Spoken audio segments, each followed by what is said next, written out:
bersama kita di podcast SMA Negeri 5 Kota Kupang. Kali ini Wela bersama dengan teman-teman yang sangat hebat. Mereka dari kelas 12C. Dari kelas 12C. Boleh memperkenalkan nama dulunya, Kakak? Perkenalkan, nama saya Davis Damaledo. Dan perkenalkan, nama saya Muhammad Zaki. Oke, jadi Kak Davis sama Kak Zaki ini adalah dua orang murid yang hebat ya di kelasnya mereka. Oke, Kakak, sebelum kita lanjut ke pertanyaan-pertanyaan berikutnya, Wela ingin tahu pelajaran-pelajaran yang Kakak tekuni, yang Kakak sukai, itu pelajaran apa saja? Kalau saya sendiri, saya memang menyukai pelajaran biologi dan bahasa Inggris. Oke, biologi dan bahasa Inggris. Oke, kalau Kak Zaki sendiri? Saya sangat menyukai pelajaran kimia dan juga biologi. Kimia dan biologi. Wow, kita tepuk tangan dulu ya. Pelajaran-pelajarannya ya menurut saya cukup sulit ya untuk Oke, Kak, terkait dengan pelajaran biologi. Tadi di apel pasti kakak-kakak sudah mempresentasikan ya. Jadi teman-teman, sebelum kita lanjut membahas yang lebih dalam, kita perlu tahu bahwa di SMA Negeri 5 itu ada mempresentasikan proyek dari setiap kelas-kelas. Nah, jadi dua kakak ini, Kak Davis dan Kak Zaki, mereka mempresentasikan proyek biologi.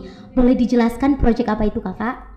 Ya, jadi sini saya mempresentasikan proyek biologi yang berkaitan dengan pelajaran biologi, yaitu spesies baru. Spesies serangga baru. Serangga baru. Boleh ditunjukkan dulu fotonya? Kurang lebihnya gambar dari spesies barunya seperti ini. Jadi teman-teman, spesiesnya itu tadi pas saya lihat itu sama seperti tangkai ya, ranting daun. Itu sangat mirip teman-teman. Oke, Kak Davis dengan Kak Zaki ya yang sama-sama mengobservasinya atau bagaimana? Saya sendiri. Oke, Kak Davis sendiri. Kak Davis boleh menceritakan awal mula Kak Davis menemukan serangga yang baru ini bagaimana, di mana, kapan? Silakan. Awal mulanya itu ya saya mulai dari awal mengapa saya menyukai ini ya. Oke. Pertama karena saya memang dari dulu itu sangat menyukai serangga. Oke. Terus saya pernah menonton video tentang serangga ranting dan ini bagi saya unik sekali. Yes. Jadi saya mencari tahu apakah jenis ini memang ada di Pulau Timor atau tidak. Jadi saya bertanya ke bapak saya bilang di Nekamese itu ada. Lalu kita pergi mencarinya pada bulan Maret tahun 2021. Di situ kami menemukan cukup banyak, tapi yang jenis yang biasa. Lalu setelah itu kita naik ke arah di sebuah pohon jambu di pinggir jalan. Kami menemukan sepasang spesies serangga ranting. Jadi kami ambil, lalu kebetulan saya punya teman yang merupakan seorang peneliti. Saya bertanya kepada mereka dan saya mencari informasi tentang spesies ini. Ternyata ini adalah spesies baru. Spesies baru. Oke, kakak bisa menunjukkan dulu ke teman-teman Semanli, sobat Semanli, kira-kira yang jantan yang mana, yang betinanya yang mana? Oke, Kak Zaki bisa menjelaskan. Jadi yang jantan, oke. Jadi yang betina ada di sini. Dan jantan ada di sini, serta di sini ada telurnya. Oh, ada telurnya juga. Oke, berarti dia bertelur ya, Kak ya.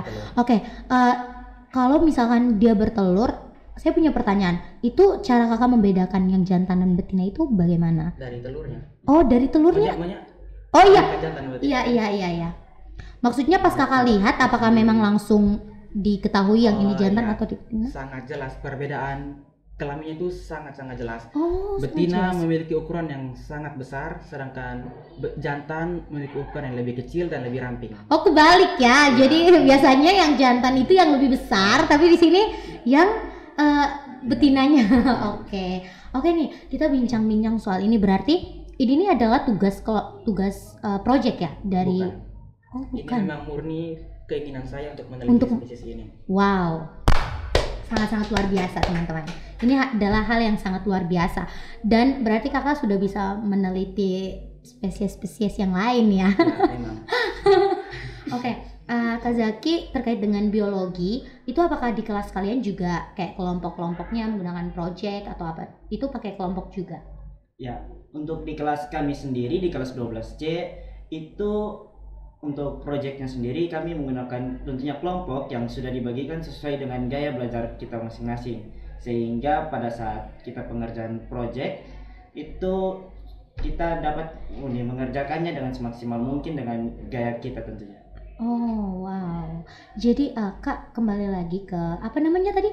Kita belum tahu namanya. Oh, iya. iya. Iya. Namanya. Jadi spesies ini kami namakan Nesiophasma sobesonbai sebagai bentuk penghormatan kepada Raja Sobesonbai III. Oh, itu namanya memang dari sana sudah Iya. namanya atau? Genusnya Nesiophasma. Oh, tapi untuk menghormati Iya. raja. Saya boleh lihat sedikit Silakan. Kak? Wow, sangat-sangat luar biasa teman-teman.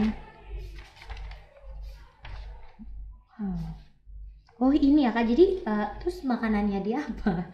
Kira-kira? Mereka ini hewan herbivora. Oh iya. Untuk makanannya sendiri mereka sangat menyukai daun jambu biji, daun mangga, daun pucuk merah, daun eukaliptus, dan daun jambu mente. Oh Kak, kira-kira itu ada di seluruh Indonesia atau hanya ada di Pulau Timur saja? Untuk Nesiophasma sobesonbai ini merupakan spesies endemik Pulau Timur atau hanya dapat ditemukan di Pulau Timur. Wow, oke, sangat-sangat wow. Oh ini Kakak foto ya di sini? Iya, ini saya. Itu habitat. Ini teman-teman boleh dilihat. Jadi tadi ada yang betul-betul sama teman-teman. Tunggu saya akan tunjukkan. Yang ini ya Kak ya? Ya. Ini seperti kayaknya kembar. Ini bukan lagi hewan satunya. Luar biasa. Oke, perbincangan kita. Ini saya tanya lebih lanjutnya boleh? Oke, teman-teman kira-kira teman-teman dalam belajar itu ada kesulitan tidak dalam belajar? Mungkin karena lebih fokus ke game atau ke yang lainnya? Kesulitan ya pasti ada. Seperti kayak mungkin sulit mengerti dengan pembahasan yang guru sampaikan, mungkin karena cara menyampaikan dari si guru itu kurang masuk ke saya. Berbeda-beda ya Kak ya? Berbeda, betul. Oke, kalau Kak Zaki sendiri? Kalau dari saya sendiri mungkin itu tidak dari gurunya, mungkin tergantung dari situasi di kelasnya. Karena kita ini bukan hanya saya, namun mungkin ada beberapa teman-teman saya juga yang membutuh situasi seperti tenang di kelas. Namun apabila situasi tersebut tidak mendukung di dalam kelas, maka mungkin proses pembelajaran itu menurut saya agak kurang sih. Oh iya, oke. Nah teman-teman, ini jadi penyampaian ini adalah salah satu ilmu juga bagi kita. Soalnya saya juga di sini baru mengetahui spesies ini.